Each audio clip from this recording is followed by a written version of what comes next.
Quem tem razão?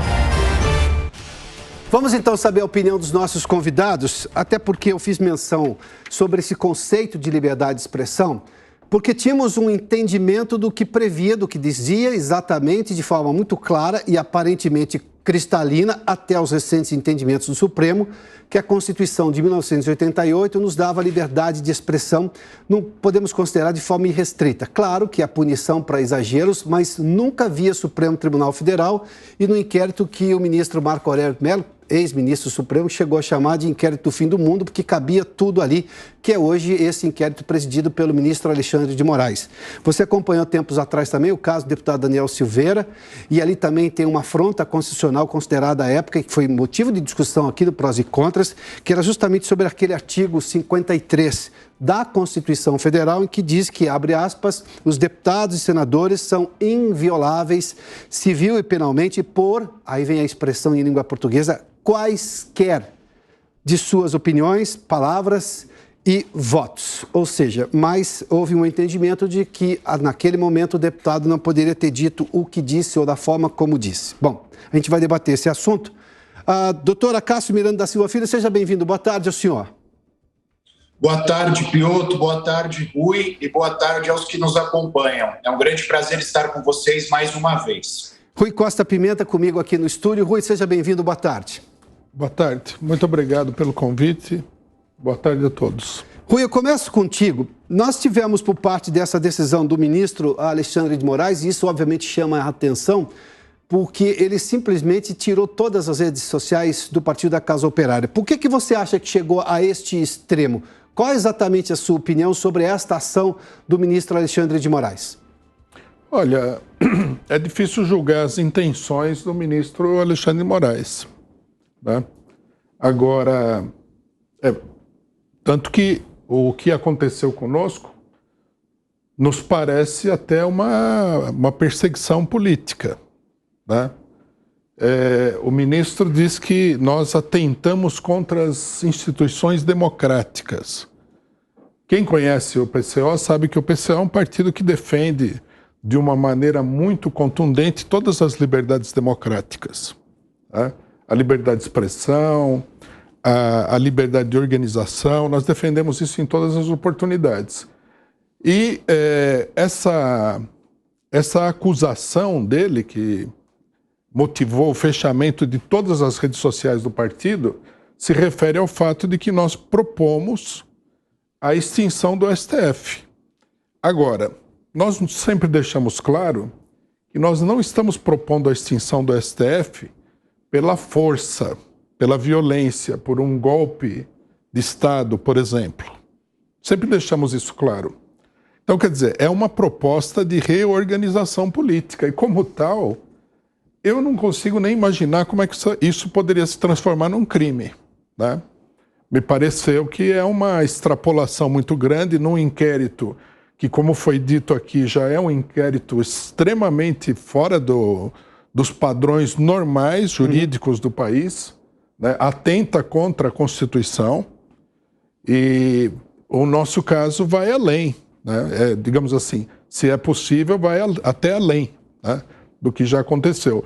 O Daniel Silveira, ele usou expressões fortes contra o STF, até pessoais. Eu acho que não é crime isso daí. Na minha opinião, não é crime. Mas foi utilizado como um pretexto para fazer isso daí. Mas no nosso caso, não é nada disso, né?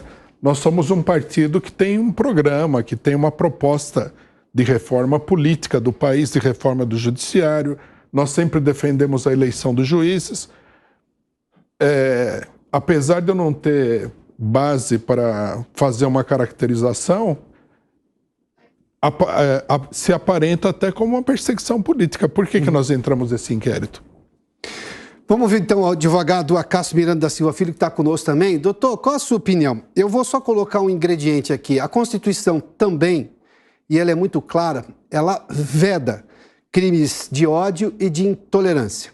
Agora, o debate político em que, por exemplo, no caso o PCO propôs a dissolução do STF ou a extinção do STF, isso é, na sua opinião, um debate político ou resvala em qualquer outra coisa? Porque nós convivemos desde a Constituição de 88 com pessoas defendendo abertamente, e isso foi tolerado até então, e o debate político, convenhamos, só avançou desde então nesse país, em pessoas que discordavam completamente do mandatário de plantão, fosse quem fosse, que partido fosse, desde Itamar Franco, para ser justo, Collor e Itamar. Né? Nós tivemos, a gente convive com fora ou tal presidente da República do momento desde o começo. Críticas contundentes em relação ao Congresso, até generalistas, dizendo, tu ali só tem corrupto. A gente ouviu isso.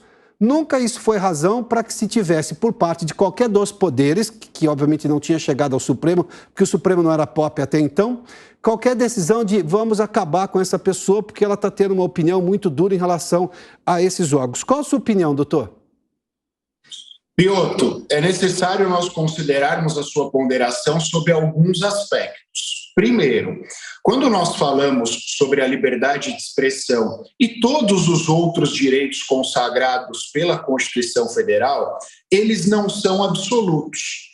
Todos os nossos direitos estão acompanhados por determinadas obrigações. E quando nós falamos e a Constituição Federal, a bem da verdade, diz que não há censura prévia em relação às ponderações feitas por todos nós, o texto constitucional e a interpretação que se dá é a seguinte: todos têm direito de manifestar as suas opiniões, contudo, caso as suas opiniões afetem outros direitos ou direitos de terceiros, essas pessoas serão responsabilizadas. E são inúmeros os casos que nós temos onde as pessoas são responsabilizadas depois de manifestarem as suas opiniões. Em casos menos emblemáticos, casos que envolvem até disputas de vizinhos, como é o caso do dano moral, ou mais recentemente, em virtude das circunstâncias políticas que nós vivemos, circunstâncias que envolvam posicionamentos mais graves, posicionamentos mais contundentes por parte desses atores políticos. O que se tem, e aí eu vou fazer um paralelo tanto no caso do Daniel Silveira, como no caso especificamente do PCO, que foram os dois casos citados aqui, o que se tem na interpretação do Supremo Tribunal Federal é um ataque às instituições, aos três poderes da República, seja um ataque à existência do Executivo, seja um ataque à existência do Poder Legislativo ou um ataque à existência do Poder Judiciário. Óbvio que propostas e discussões quanto à existência ou à formatação atual desses órgãos são necessárias. A democracia exige, e o aperfeiçoamento do processo democrático exige discussão sobre esses aspectos. O que o Supremo fez, e não estou dizendo aqui que eu discordo das decisões do Supremo, mas a interpretação dada pelo Supremo foi, olha, aqui não estão discutindo ou tentando aperfeiçoar essas instituições. As pessoas estão fomentando ataques contra a existência dessas instituições. Portanto, foi este o raciocínio feito pelo Supremo Tribunal Federal. Tá, doutor, mas vamos lá antes de ouvir o Rui Costa Pimenta novamente. Mas esta interpretação não é um revisionismo do que interpreta, do que diz, deixa clara a Constituição? Uma Constituição é um negócio que demora e custa muito caro ao país. A de 88 mostrou isso. É um Congresso Constituinte, são pessoas eleitas para aquela finalidade, é uma discussão intensa e eu posso dizer porque eu vivi aquele clima de 88 e tive o privilégio de conhecer o doutor Ulisses naquele momento. Mas, enfim, quando vai um ministro do Supremo, que na verdade o Supremo também ele muda a configuração e vai lá e reinterpreta a Constituição, porque não houve crime de ódio. Quantas vezes a gente discutiu, por exemplo, parlamentarismo? Parlamentarismo transforma o atual presidente, na lógica presidencialista, em uma quase rainha da Inglaterra. A gente sabe disso. Agora está se falando em semipresidencialismo, mas o executivo não reage da forma dizendo assim, estão atacando o meu poder. Bom, é uma discussão, se o Congresso aprovar, é da democracia. Por que o Supremo se acha tão diferente quando alguém quer discutir aquela formatação? Até porque não se critica o Poder Judiciário. Está se criticando, neste momento, esta Corte Superior, no caso, o Supremo Tribunal Federal, talvez pelo ativismo judicial dela. Então, me permita só ouvir isso aí para depois ouvir o Rui também. Não há uma forma, digamos, exagerada do Supremo se defender de críticas, e eu não estou nem questionando aqui, não estou fazendo juízo de valor sobre o conteúdo delas, mas a forma como o Supremo reage e que, por exemplo, não existe no Legislativo, tampouco no Executivo. Eu acho que são aspectos distintos. No que diz respeito à suposta reação do Supremo, Piotr, essas vedações não são só relacionadas a crimes de ódio, são vedações impostas, e a fundamentação que se deu foi relacionada a isso, a própria Lei de Segurança Nacional. Eu vou citar um exemplo feito em relação ao Poder Executivo. Em 2014, quando a ex-presidente Dilma foi reeleita, algumas pessoas propuseram a separação de algumas regiões do país em relação às demais. E houve a instauração de uma investigação, porque, naquele contexto, a lei usada à época, que é a mesma lei utilizada agora, dizia o seguinte: são criminalizadas todas as condutas contra o Estado Democrático de Direito, o regime federativo e a divisão de poderes que nós temos. No que diz respeito a um eventual excesso do Supremo Tribunal Federal, eu acho que essa discussão não entra nem no mérito da decisão. Essa discussão em relação ao caso do Daniel Silveira e em relação ao caso do PCO, ela deveria ser anterior, e eu já tive a oportunidade de debater isso aqui com você, quando da instauração do inquérito.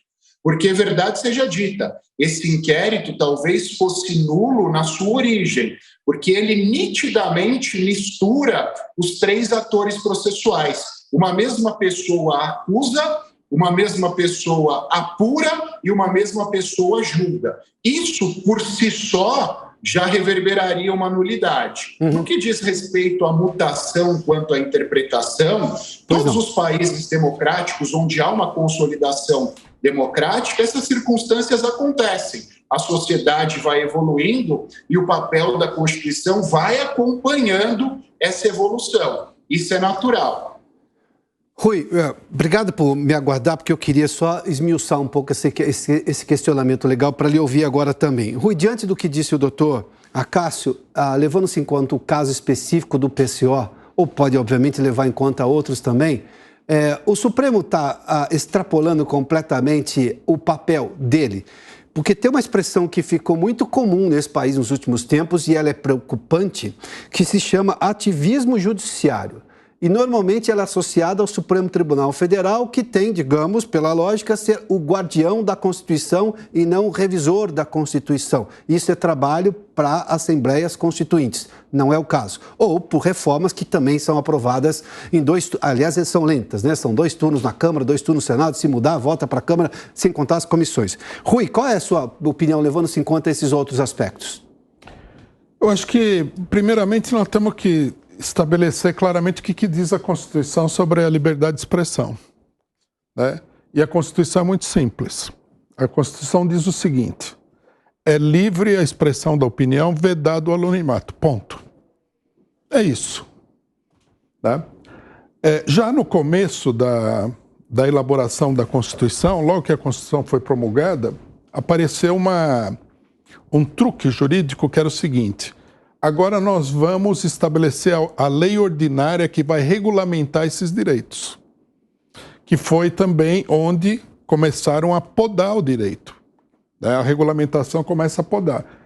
Quem elaborou a Constituição, como todas as constituições republicanas e democráticas da história, eles sabiam que os direitos essenciais não podem ser mutilados. Você não pode falar, é livre a expressão da opinião, porém, se você falar A, B ou C, você não pode falar. É um absurdo isso.